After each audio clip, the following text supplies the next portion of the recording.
On BBC One, this month's edition of Crimewatch UK with Nick Ross and Sue Cook.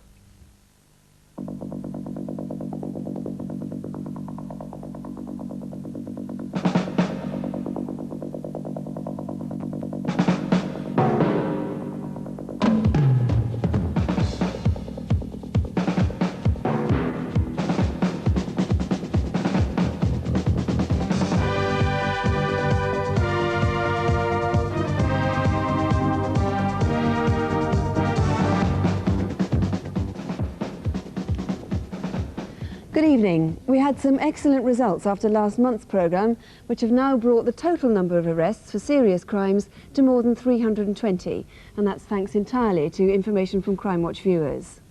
And we've had an important development on one of the reconstructions. That was the case of the missing 18-year-old Dinah McNichol. You may remember some friends last saw Dinah with a man that she'd met at a rock festival in Hampshire last August. The only hope police had of discovering what had happened to Dinah was for that man to come forward. And 4 days after our programme, he did get in touch. Detectives are in no doubt that this man has had nothing to do with Dinah's disappearance, and he has been able to take their inquiries several stages further.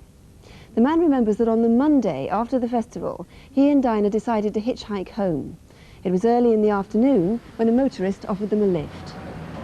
He picked us up from a petrol station on the A3. I thought that it could have been a Vauxhall Viva at one point, possibly olive green or some similar shade of light green. I thought it was probably between 8 and 9 years old.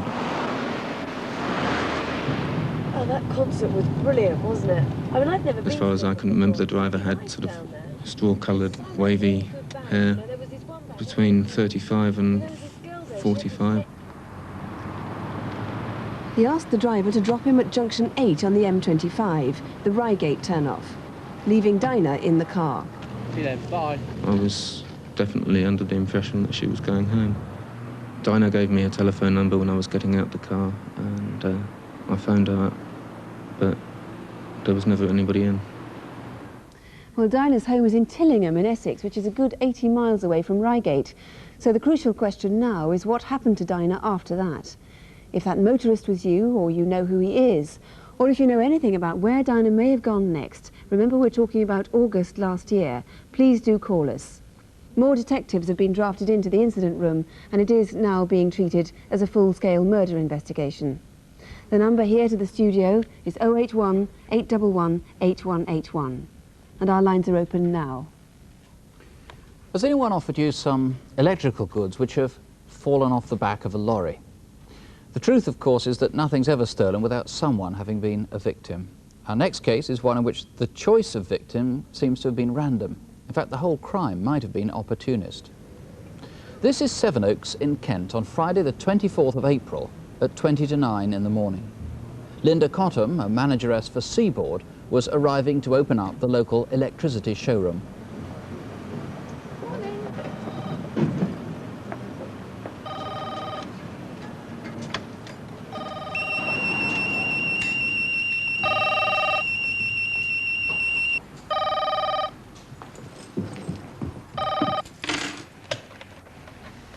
Good morning, Sevenoaks Seaboard. Linda speaking. Can I help you? Hello, Linda. It's Peter from Thomas Well's office here. Can you confirm you received your delivery this morning?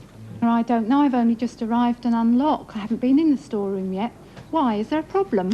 Well, I'm not quite sure. Bob Penny, who was due to come to you this morning, hasn't arrived at 2 other stores in the area.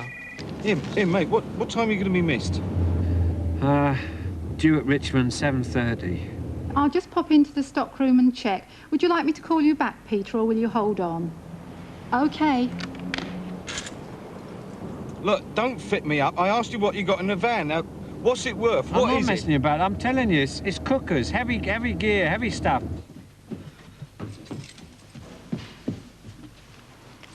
Oh, well, actually, Peter, I think we've got a problem here. Hello, Bob. Bob, this is... Peter, it's just gone dead. It's 5:30 in the morning, and Sevenoaks was Bob Penny's first delivery. Normally we don't work on a Friday, but we'd had a bank holiday the weekend before. They'd asked us to come in on that Friday to make up. I've got a full load on the lorry, but at Sevenoaks should have been just a brief stop.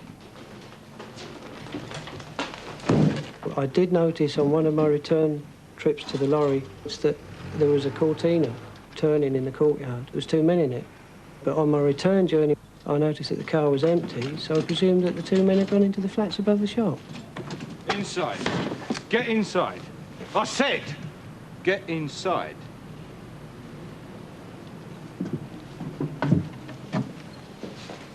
Right, get your jacket off. Come on, get it off, quick. Hurry up.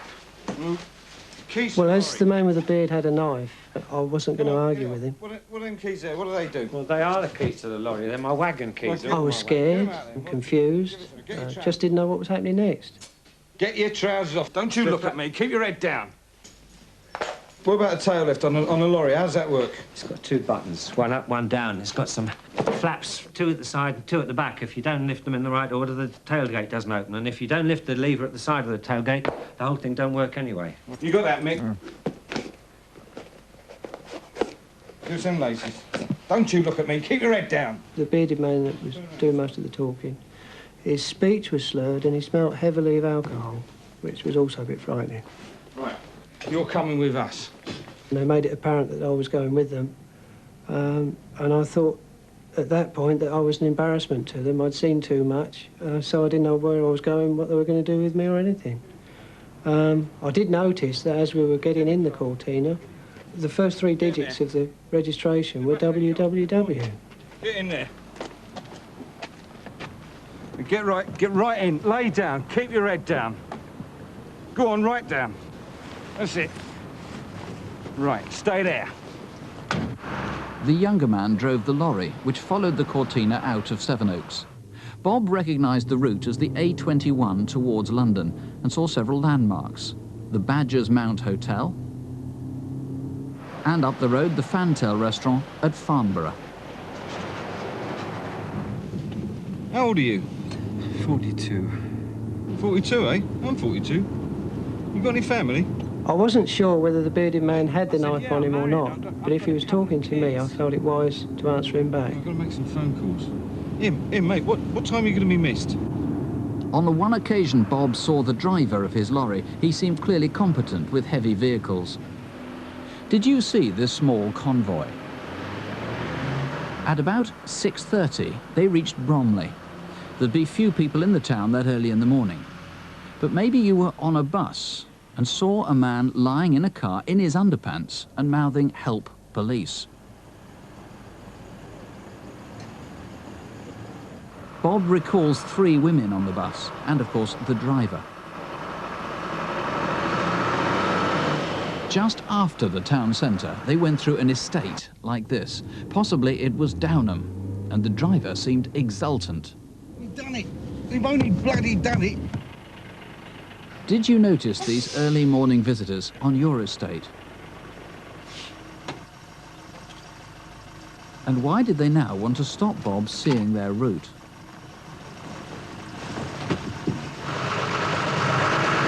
In fact, we know they drove for about 5 minutes and went past a British Telecom depot leading to a Waitrose car park. Did you see something rather unusual take place here?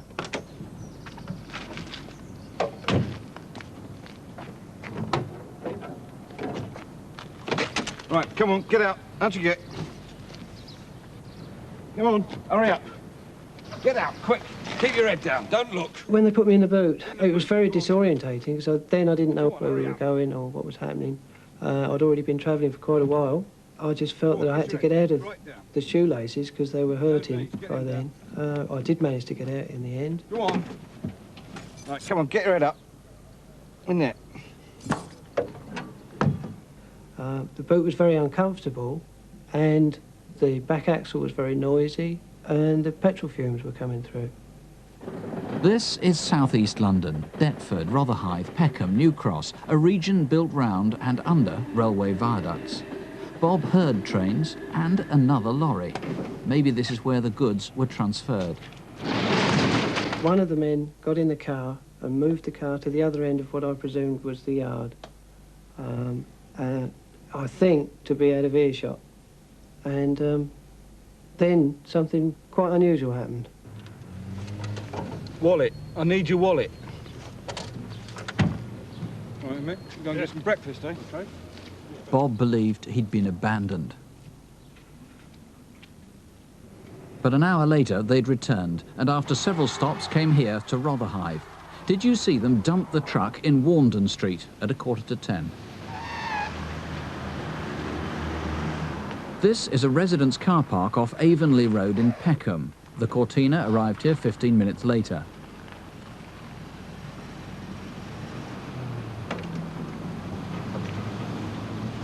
Bob's been in the boot for over 3 hours. Right, come on, out you get. Out you get, hurry up. Face the wall, get your stripes on. Here. Put them on. Keep facing the wall. Right. You've been a lucky bloke so far. We had nurture. Now keep facing the wall.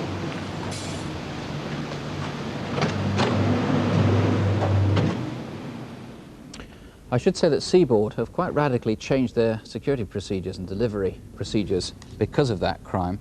John Han, in one way, it was an extraordinary tin pot affair, this. As I said at the beginning, it seemed to be something they just decided upon on the spur of the moment. On the other hand, armed with a knife, these men are presumably pretty dangerous. A most terrifying ordeal for Bob Penny. He's of the opinion that it was an opportunist crime, and I tend to agree with him. But let's be fair, these men were armed with a knife. They were skulking around the back alleys at Sevenoaks at 5:30 in the morning. They're obviously no angels. And once they'd actually stolen the load, they soon knew who to telephone to offload it once they'd reached South London. Are they local men? They seem to have local knowledge. Not local to Sevenoaks, certainly as they were driving through the Downham estate, as we saw on the film. Bob Penny was under the impression that they knew the area well, and again, the Waitrose car park, if you're a stranger to the area, you would have great difficulty in finding it. Now that bearded man was pretty distinctive and fairly drunk. He was swigging beer as they were driving along at times. That's right. What we do know about him, he was obviously a drinker. Bob said he smelt very heavily of beer. He's a man who appeared to be subject to erratic moods. One minute he was very pleasant, the next he was very aggressive. He told Bob he was 42. We feel he might be slightly younger than that. The physical description, 5 foot 10 inches tall, stocky build, had a slight beer belly, had a full cropped beard, greyish short hair, and he spoke with a South London accent. And the younger man, whom he called Mick at one stage, seems to have been the owner of the Cortina. That's right. There's a great possibility of that. What we know about the second man, he was white, mid to late 30s. He was more passive than the bearded man, 5 foot 11 to 6 foot inches tall, thin build, straight mousy hair, again spoke with a South London accent, and if I could reiterate, the bearded man called him Mick. OK, and presumably you're going after all white Cortinas to eliminate them with WWW registration. Incidentally, if you've seen a jacket like this, a Seaboard jacket, Bob Penny's is still missing. It's got his name on the inside of it. Here's the number if you can help. It's 0818 118 181. You can speak to a detective, or if you prefer, ask for a BBC researcher. Or you can call the Sevenoaks Police Station direct on 0732 74 0055. That's 0732, the code for Sevenoaks, 74 0055. And now here are Detective Constable Jackie Hames and Superintendent David Hatcher with faces you might recognise on this month's photo call. Do you know this woman? Look out for her the next time you're shopping. She's seen here at the Asda Superstore in Watford, closely watching this shopper's trolley. We believe she's been responsible for a number of handbag thefts around the Hertfordshire area. The two men with her are West Indian and in their 20s. One of them sometimes wears a baseball cap. Stolen cheques and credit cards have been used, totalling many thousands of pounds. The team were spotted again here at a jeweller's in St Albans on the 25th of April, where they used a stolen card. The woman is in her 20s, about 5'6", with frizzy dark hair, which has a gingery red streak through it. She often has her hair tied back in a ponytail and wears large earrings. If you recognise the woman or can help in any way, please call us now. Alan John Joyner gained the trust of many investors when he set up in a business as a financial consultant. His company, Link Financial Services, started in the early 80s, but last December, when customers tried to contact him, it seems he'd disappeared. Inquiries so far have revealed that nearly £250,000 of investors' money has gone missing. He may still be driving this white Alfa Sud car, registration number HBC 571V. He was last seen on the 28th of December in Worcester. Alan John Joyner is 45, 5'11" with a broad build. If you have seen him or know where the car is now, please let us know. Do you recognise this woman? We'd like to speak to her in connection with fraudulent transactions totalling nearly £100,000. Since the beginning of last year, stolen cheques have been cashed at high street banks all over London. The woman has been caught on security camera a number of times. The cheques are often in different names, but the handwriting is always the same. She's in her early 20s, about 5 feet tall, and has light brown hair with blonde streaks. If you do know who she is, please call. Perhaps you know these men. They may have information about a rape in the Camberwell area of London. Just after midnight, in an alleyway at the Mary Datchler estate, a 15-year-old schoolgirl was raped at knife point. During her ordeal, she was taken to Denmark Hill, where she was later released. We'd like to speak to 2 men who were in the area at the time. One of them is seen here in a minicab office. He was later joined by another man who is described as being about 20, 5'7" and wearing a jacket with fur around the collar. He had a green bandana around his head. The other man is perhaps a bit more recognisable. He's taller and was wearing a red scarf round his neck. Please ring if you think you can help with this or any of our other photocall cases. And the number is 081 811 8181 for any of our cases tonight, 081 811 8181. Photocall last month was a spectacular success. It prompted 263 viewers to call us. There have been 4 arrests so far as a direct result. A good deal of property has been recovered, Interpol have become involved, and several more arrests seem likely. One man who was wanted in connection with a fraud inquiry had just checked into a small hotel in the West Country and had been drinking in the bar when his face appeared on Crimewatch Update. The man stayed where he was and waited patiently for police to come and pick him up. In another bar, this time in southeast London, someone saw another face that seemed familiar, and a man has been charged with armed robbery. A couple who saw themselves on Crimewatch apparently put on wigs and tried to leave their home unnoticed. But meanwhile, 5 other viewers had rung in with the couple's name and address, and they too have now been arrested and charged. As I say, a lot of other information came in from Photocall, and more arrests seem imminent. Now, police are depending on Crimewatch viewers tonight to help them make sense of a murder. Jacqueline Palmer-Radford was well liked. She lived with her 2 sons in the Hampshire village of Eversley near Reading, and her life really revolved around the children. 11 weeks ago, she was found dead at her home. Jacqueline's sons are played in our film by actors and have been given fictitious names. Our reconstruction begins in Eversley on Tuesday the 31st of March, the day before her death. Do you need any help with your homework tonight, Sam? Yeah, that'd be great. Jacqueline and her husband separated a year and a half ago after 18 years of marriage. She and her 2 sons, 17-year-old Sam and 6-year-old James, had continued to live in the family home, Riversdale House. So what do you 2 fancy for dinner tonight, then? Lasagna or pizza again? Pizza, pizza! Is that all right with you, Sam? It's the second time this week. We were always very close, simply because there was no one else with her. The most important thing with Jacqueline were the children. She'd worry all the time for them, making sure they had plenty of clothes, getting their day right from the start. Since her separation, Jacqueline had taken up new interests in her life. She applied for an open university course and became involved in a number of sports. She was socialising more and widening her circle of friends. So do you think you're going to take up tennis then, or...? Well, I quite fancy it, but I think it's going to take up too much time, really. I'd known Jacqueline for about 18 months. We were very close. I think we sort of regarded each other as best friends, and we used to confide in each other a lot. If there were problems or if there was anything bothering her, she used to phone me. On the day before she died, Jacqueline, as usual, collected James from his school in Crowthorne, 4 miles away. At around that time, on the opposite side of the road from where the parents normally park, one of the mothers remembers a man in a dark brown hatchback car, possibly a Vauxhall Chevette. The man didn't seem to be watching the school gates. He seemed tense and serious, staring straight ahead of him. Sam? Come on, you're going to be late. Your breakfast is on the table. I knew he shouldn't have stayed up to watch that film.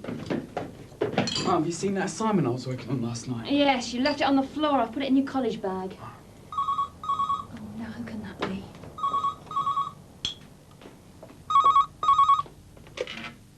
Hello?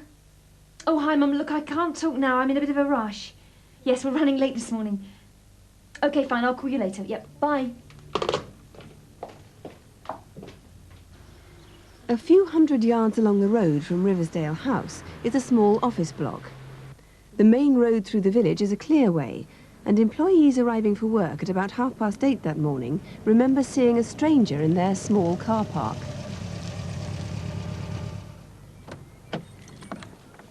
Who's she? Maybe she's a new temp. No, she doesn't start till tomorrow. The first thing I noticed was her green scarf, which was covering most of her hair. She made me think that she didn't want to be recognised. Jacqueline would have driven past the car park as she took James to school just before 9 o'clock. 10 minutes after that, Chris Gaylor drove through the village. I was on my way to work in Reading. As I came into Eversley, there was a brown Chevette type car stopped in front of a house, indicating right, but there was no oncoming traffic. I waited behind the car for 10 to 20 seconds. He then turned into the driveway.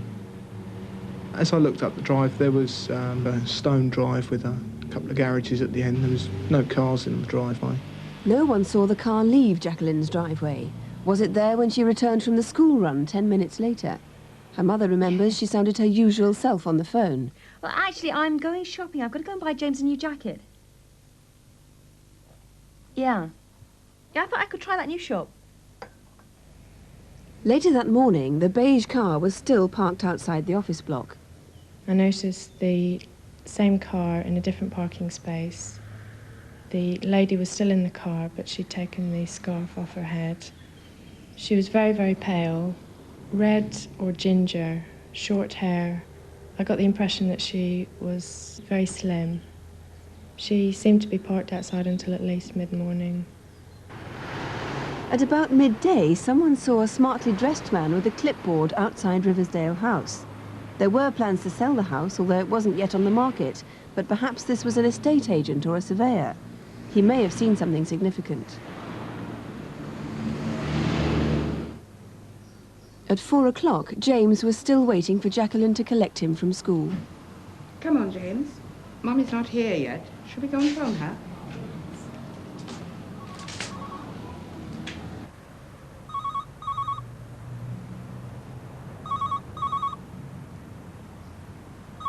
At about 5:30, Jacqueline was found in her home. She'd been suffocated. This is such a sad case. Mr. Long, perhaps we could start with the brown hatchback car, which was seen turning into Jacqueline's driveway. Do you think it's the same one that was seen the day before outside the school? It's possible. The driver at the house may have been a male. Certainly the man at the school was definitely a male. We have a photo fit of that man. He's described as 40 years, sandy-coloured hair, mid-brown, scruffy on the top, wearing a white shirt over a grey pullover. He had a particularly pale complexion and looked ill. Right. Now, what about the woman in the beige car? Very important we trace that person. Anybody that would know the identity or the make of the vehicle or knows anyone that's loaned or hired a vehicle of that description to such a person, I'd like to know. Right, remember we're going back to the end of March or the beginning of April. There was the man with the clipboard in the afternoon, which just might tie in with a pen you found in Jacqueline's driveway. Yes, fairly common pen that retails for about £32 in most outlets. It's a shaper pen with a zigzag design on it. Yes. Something we didn't see in the film, at around 11 o'clock in the morning, a man was seen running near Jacqueline's home. Yes, about 300 yards away, a rather unusual man wearing a raincoat, jogging bottoms, training shoes, carrying a plastic Sainsbury's bag and another bag that looked like an airline bag. If you saw him, you'd remember? Yes, simply like to know who he is. And something else not in the film, we In Jacqueline's house, you found an open university prospectus with a name on it, Lawrence Gillam, and a time perhaps, so it looks like 10:40. That's quite correct. The importance of that, she might very well have had an appointment with somebody. We'd like to know who Mr. Gillam is. Please, if you can help, please call us. The number's 081 811 8181 here, or you can call the Basingstoke Police Station direct, and that number's 0256 473 111. That's 0256, the code for Basingstoke, 473 111. Just trying to catch up on some of the calls coming in. There have been an enormous number on that seaboard hijack in Kent, and a number of names have been put forward, including a couple of names just come in the last few moments, which seem to tie in with a large number of other details that we have on that case. There's also quite a number of calls coming in so far on the Dinah McNichol case. We'll bring you more on that in a moment. Incident desk last month, incidentally, had one case which seemed to cause a particular sense of outrage. An engaged couple crossing a road in Middlesex were nearly hit by a passing car. After the man shouted abuse at the driver, the car then turned round and the pedestrian was stabbed. You might like to know that a man has now been charged with murder, though the arrest was not as a direct result of the programme. Now for this month's Incident Desk, here are Jackie Hames and David Hatcher. First on Incident Desk, a crime we hear little about, male rape. Barely reported, but in tonight's case, the victim had the courage to go to the police. Around 11 p.m. on Friday, the 8th of May, the victim was attacked by these two men on the London Underground. We think they got on the tube at London Bridge. The victim managed to escape when the train stopped at the Angel. The two men stayed on. Do you recognise them? This man's in his late 20s, about 5'7". He had closely shaved dark hair and had an earring in his left ear. He wore a black donkey jacket and dark polo neck jumper, black tracksuit bottoms and boots. The second man's in his early 30s, about 6 foot, with spiky reddish hair. He also had a moustache and a goatee beard. He wore a khaki coat, a tight-fitting grey T-shirt, washed-out blue jeans and baseball boots. One of the men referred to the other as George, and both had London accents. If you do know them, please do call.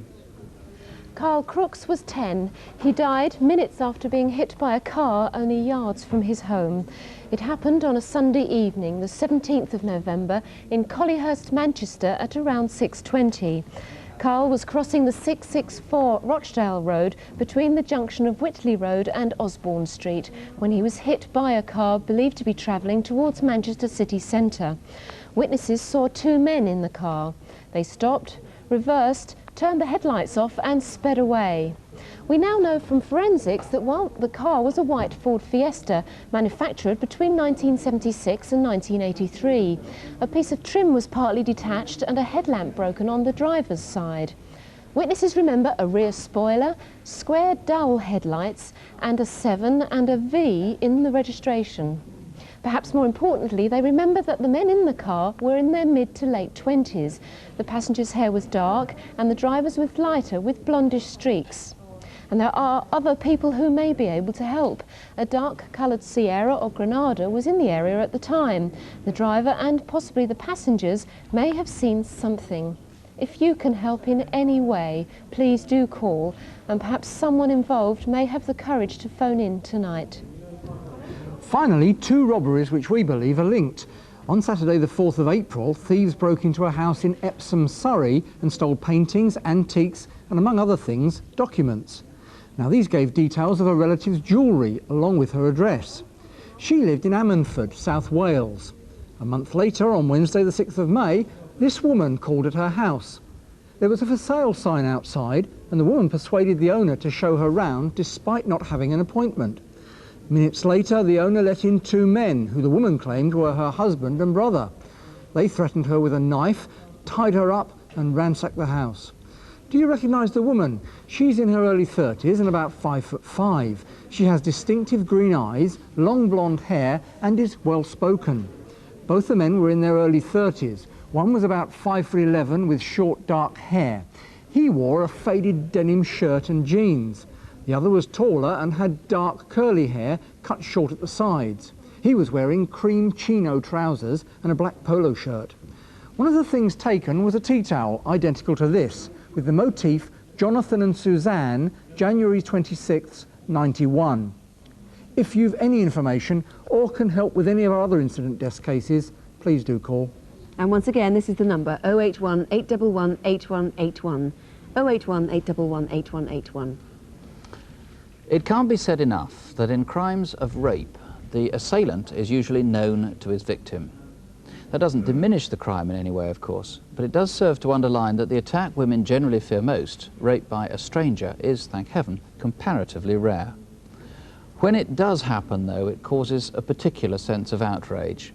That's why the crime makes headlines, and it's why police in Wiltshire are confident that in the next few minutes, someone watching will come forward to help them solve a crime that's caused widespread disquiet in the town of Swindon. Here's your homework. See how many you can answer. And the answers are on the back, but don't cheat. This is Swindon College of Further Education. Okay then, see you next week. Good night. At 9 o'clock, Barbara Martin was finishing her lecture on food hygiene.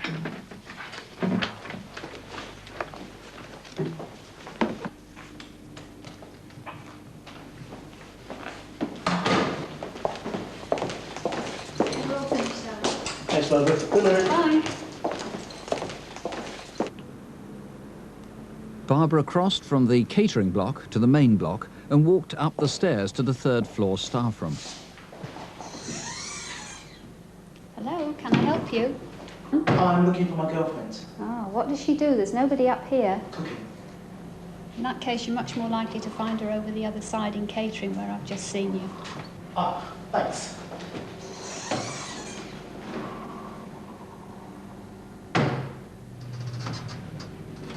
At about that time, the caretaker was on his way to the top floor to lock up.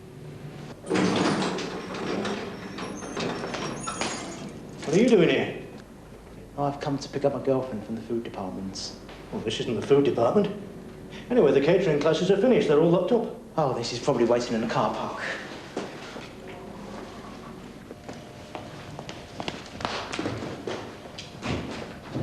He was quite short, about 5'4", and very stockily built. He had wide shoulders. He looked as though he could have been a boxer or a wrestler or done bodybuilding, that sort of thing. I was still a bit suspicious of him, so I thought I'd better follow him and see where he was going. And I saw him leaving the building, so I thought, well, that's all right, he's gone then. A few minutes later, Barbara Martin left the building on her way home. Hello, haven't you found her yet? No, I haven't. I'll wait another 10 minutes. Okay then, hope you find her. He had a rather unusual way of carrying his head. His chin seemed to be fairly far forward. Now, it didn't strike me as odd that he should be waiting where he was, because there were still people around in the building who would have to be leaving, and maybe his girlfriend was one of them.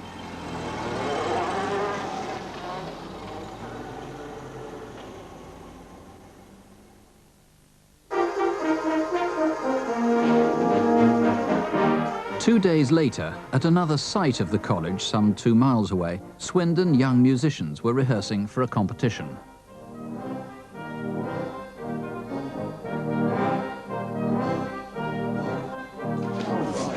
At the same time, lectures were finishing. A woman, we'll call her Kathy, portrayed here by an actress, was one of the last to leave. Normal story. Brian Howlett, the caretaker at this site, was starting his rounds.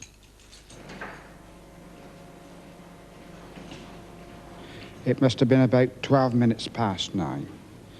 And this particular man came up the steps from the entrance, and he gave me a sort of a look which made me a bit suspicious. So I thought I'll follow him up the stairs, because just recently we've had some stuff taken from the classrooms. Well, I followed him up the stairs to the 3rd floor. No, I couldn't see him at the 3rd floor, so I didn't give him another thought. You know, I thought, well, he's gone and that's that.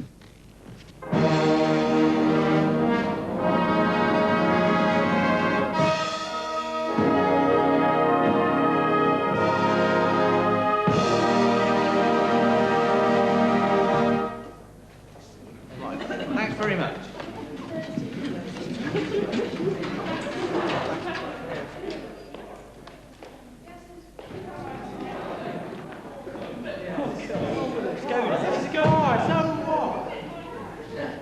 see you next week. Yeah, see you. Bye Bye. now. Bye.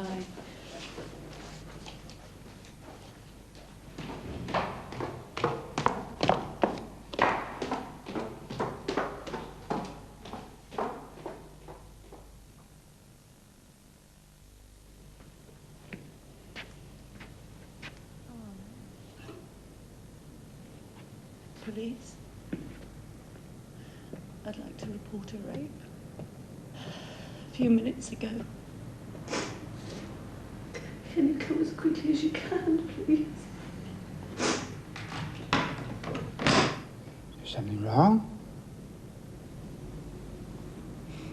Please stay with me till the police arrive. The attacker clearly knew the layout of the college. Maybe you've seen him at a gym. His accent is described as local to Swindon, but with a London tinge. Remember, he's stocky and about 5'4". 081 811 8181. 081 811 8181. Several of the investigating team are here, or you can call their colleagues at the incident room on 0380 728 728. That's 0380, that's the code for devices, 728 728. Our final case is a robbery at a jewellery shop in the small town of Nelson in the Lancashire Pennines. It's an area where the crime rate is relatively low and the detection rate relatively high, so the townspeople were shocked at a raid on their local jewellers. Police feel the robbers may have come from outside the Nelson area, and in fact our reconstruction begins in the neighbouring county in Wakefield, West Yorkshire. Well, I hadn't used the car for a couple of days, but when I went to bed about 10 o'clock, the car was still parked outside.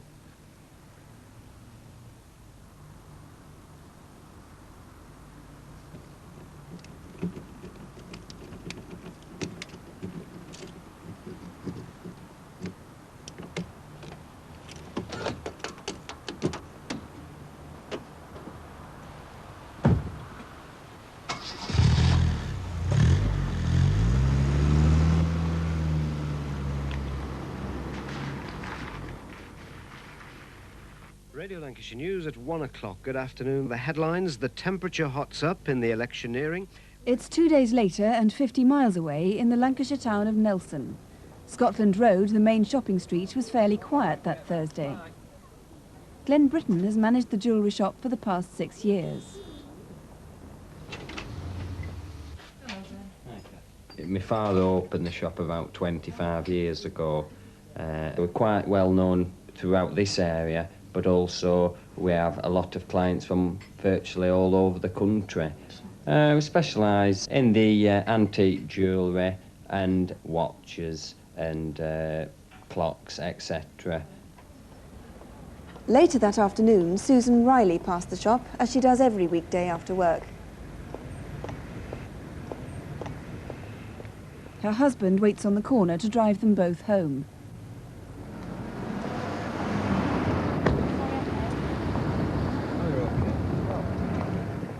It's 4:25. Well, as we approached the junction of New Scotland Road, and I noticed a white Cavalier waiting to turn in, and I got quite a good look at the man sitting behind the driver.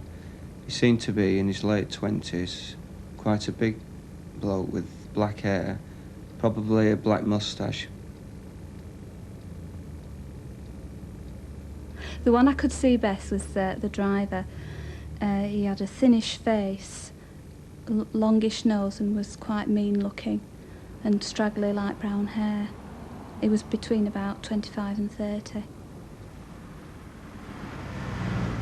I commented to my wife that they looked a bit of a rough crew to be in such a nice car.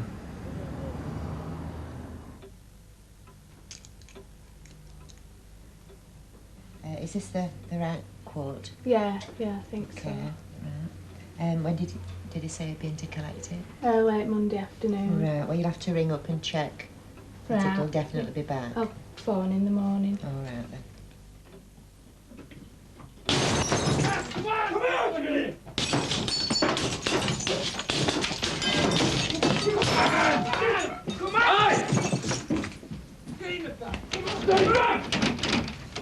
Come on! All right, come on, let's go!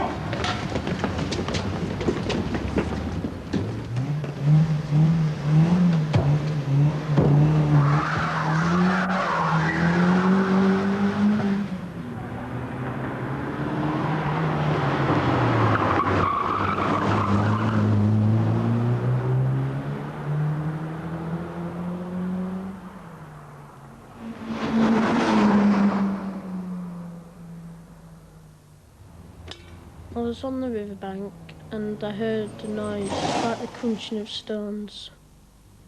And I looked up and there was a car across the riverbank that had grinded to a halt. They appeared to be burying something in the leaves. Well, they all ran off, laughing and shouting. I lost sight of them when they went behind a row of houses near the motorway. Well, Mr. Close, what were they burying? Well, immediately after the car was abandoned, we found green sweatshirts, balaclavas, 2 baseball bats, and this piece of wood that looks like it may well have been involved in the point system of British Rail. It had on it the letters AY86 and then SWT with an arrow facing upwards and the numbers 86 again. Southwestern Transport 86 maybe, somebody will tell us. But the boy lost sight of them as they headed towards the motorway. Where did they go next? We have another witness who has seen a Fiesta type car parked on the motorway, on the slip road of the motorway. This car was displaying its hazard lights, although there was nobody in the vehicle. The significant point about this is that had the raiders run up the embankment onto the motorway, they would in fact have entered the motorway directly opposite where this car was parked. Now, someone saw another apparent breakdown on the motorway at about the same time. That's right, about a mile away and facing in the other direction we had a breakdown wagon and a white Peugeot saloon. Again, the significant point of this is that regardless of our inquiries in breakdown and the RAC and various other people, we've failed to have any success with it. Well, they may have seen something significant, of course. Now, the car they used to carry out the robbery was stolen in Wakefield, and that's more than 50 miles away, but it had clocked up 250 miles since then. Yes, it was stolen 24 hours earlier from Wakefield, and incidentally, there was an incident there some 10 days before. We know there was very little petrol in the car, and we're hoping, bearing in mind the artist's impression, that a petrol pump attendant or a garage owner may be able to help us with this. And finally, the items they stole were pretty distinctive. Yes, I'm told that 2 of them in particular were unique. There were 2 watches, one which were the Rolex quartz, and they had those markings on the back. Right, Kuczynski, the second one. Well, if you can help, here's the number to the studio, 081 811 8181, or you can try the Lancashire Police Headquarters, and that number is 0772 617 771. That's 0772, the code for Preston, 617 771. Well, a lot of calls coming in tonight, especially on the South Eastern Electricity Board hijack, that lorry that was hijacked at Knife Point in Kent. Several names have been put forward, and a number of them really do seem to tie together with information police already have, and seem to tie together as well with a car that they have their eye on. There's a good deal of information too coming in on the cheque fraud woman. Several names have been put forward for that. On the hit and run, it looks like they might have identified that car. As I say, a lot more information coming in. We'll tell you more about it on Crimewatch Update. That's in an hour's time at 11:15. But we really can't go tonight without mentioning these, piles and piles of them. Last month, after 8 years, we dropped our farewell wishes, don't have nightmares, do sleep well.